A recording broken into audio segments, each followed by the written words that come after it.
السلام علیکم ورحمۃ اللہ وبرکاتہ۔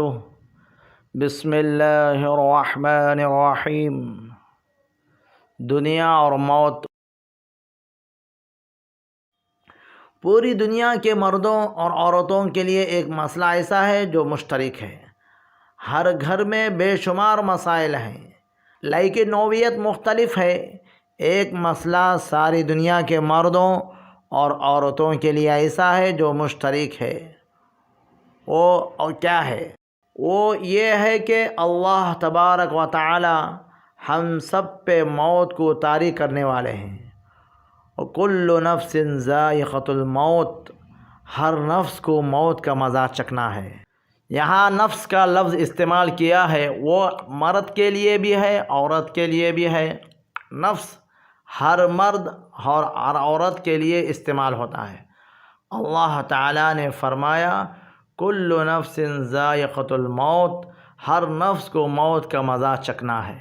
یہ جتنے مرد بیٹھے ہیں اور پردے میں جتنی عورتیں بیٹھی ہیں، ہم سب پر ایک دن ایسا طے ہو چکا ہے کہ یہ بولتی زبانیں بند ہو جائیں گی، یہ دیکھتی آنکھیں بجھ جائیں گی، یہ سنتے ہوئے کانوں کے اوتار ٹوٹ جائیں گے، یہ دھڑکتے ہوئے دل خاموش ہو جائیں گے، اور یہ چلتا پھرتا وجود انسان کے بجائے میت کہلانے لگے گا۔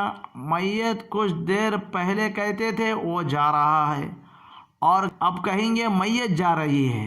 میت جب اللہ تعالیٰ قرآن میں فرماتا ہے تم لوگ آخرت کی زندگی کے مقابلے میں دنیا کی زندگی پر راضی ہو گئے، دنیا کا مال و متاع تو آخرت کے مقابلے میں کچھ بھی نہیں ہے، اس لیے کسی انسان کے لیے مناسب نہیں ہے کہ وہ آخرت کو بھول کر زندگی گزار دیا، یا دنیا کے تھوڑے سے ساز و سامان کی خاطر اپنی آخرت کو برباد کر دے۔ اللہ تعالیٰ نے مسلمان مردوں اور مسلمان عورتوں سے ایسے باغوں کا وعدہ کر رکھا ہے جن کے نیچے نہریں بہہ رہی ہوں گی، یہ لوگ ہمیشہ ان باغوں میں رہیں گے، اور ایسے عمدہ مکانوں کا وعدہ فرمایا جو ہمیشہ رہنے والے باغوں میں ہوں گے۔ رسول اللہ صلی اللہ علیہ وسلم نے فرمایا جب میت کو لوگ اٹھا کر چلتے ہیں تو اگر وہ نیک ہوتا ہے تو وہ یہ بات کہتا ہے مجھے جلدی آگے بڑھاؤ، اور اگر وہ برا ہوتا ہے تو وہ یہ بات کہتا ہے ارے میرے ہلاکت آئی، تم کہاں لے جا رہے ہو؟ اس کی آواز کو جن و انس کے سوا اللہ تعالیٰ کی تمام مخلوقات سنتی ہے۔ اگر اس کی آواز انسان سن لے تو بے ہوش ہو جائے۔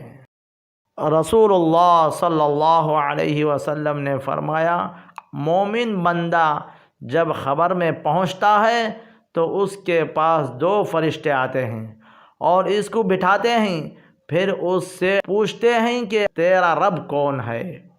وہ یہ بات کہتا ہے میرا رب اللہ ہے۔ پھر پوچھتے ہیں تیرا دین کیا ہے؟ وہ یہ بات کہتا ہے میرا دین اسلام ہے۔ پھر پوچھتے ہیں تمہارا نبی کون ہے؟ وہ یہ بات کہتا ہے محمد الرسول اللہ صلی اللہ علیہ وسلم۔ جہاں انسان علم کچھ نہیں بتاتا وہاں اللہ بتاتا ہے۔ اصل موت کے بعد کی زندگی ہے، اس کی تیاری کرو۔ حضرت علی رضی اللہ تعالیٰ عنہ کا فرمان ہے اے لوگو موت سے کبھی بھی کوئی ٹکر نہیں لے سکا، نہ کوئی بچ سکا۔ اس موت کی تیاری کرو جب قبل اس کے کہ تم غفلت میں اٹھا لیے جاؤ۔ اس کے آنے سے پہلے پہلے توبہ کر کے اپنے اللہ کے ساتھ معاملہ درست کر لو۔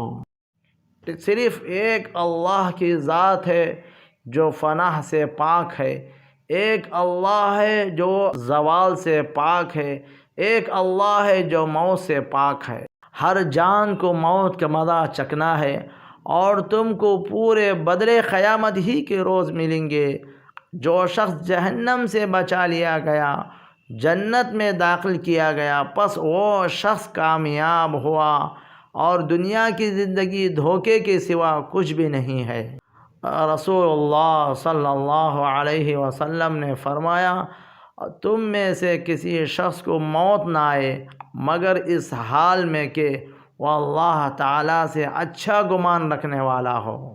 نبی صلی اللہ علیہ وسلم کا ارشاد کا مطلب یہ ہے کہ تم لوگ نیک اعمال کرو، اس سے تمہارے دلوں میں اللہ تعالیٰ سے حسن ظن اور اس سے مغفرت کی امید پیدا ہوں گی۔ جس شخص کے اعمال بد ہو وہ اللہ تعالیٰ سے حسن ظن نہیں رکھ سکتا اور نہ اس سے مغفرت کی امید کر سکتا ہے۔ نبی صلی اللہ علیہ وسلم نے فرمایا، تم میں سے کوئی شخص موت کی تمنا نہ کرے، اگر وہ گنہگار ہوگا تو اپنے گناہوں کی معافی مانگ لے گا اور نیک ہوگا تو مزید نیک اعمال کر لے گا۔ ام المؤمنین حضرت زینب بنت جحش رضی اللہ تعالیٰ عنہا سے روایت ہے کہ میں نے نبی صلی اللہ علیہ وسلم کو منبر پر خطبہ دیتے وقت یہ فرماتے سنا ہے، کسی ایسی عورت کے لیے جو اللہ اور یوم آخرت پر ایمان رکھتی ہو، یہ جائز نہیں ہے کہ وہ کسی کے مرنے پر 3 دن سے زیادہ سوگ منائے۔ ہاں، وہ شوہر کی موت پر 4 ماہ 10 روز سوگ منائے گی۔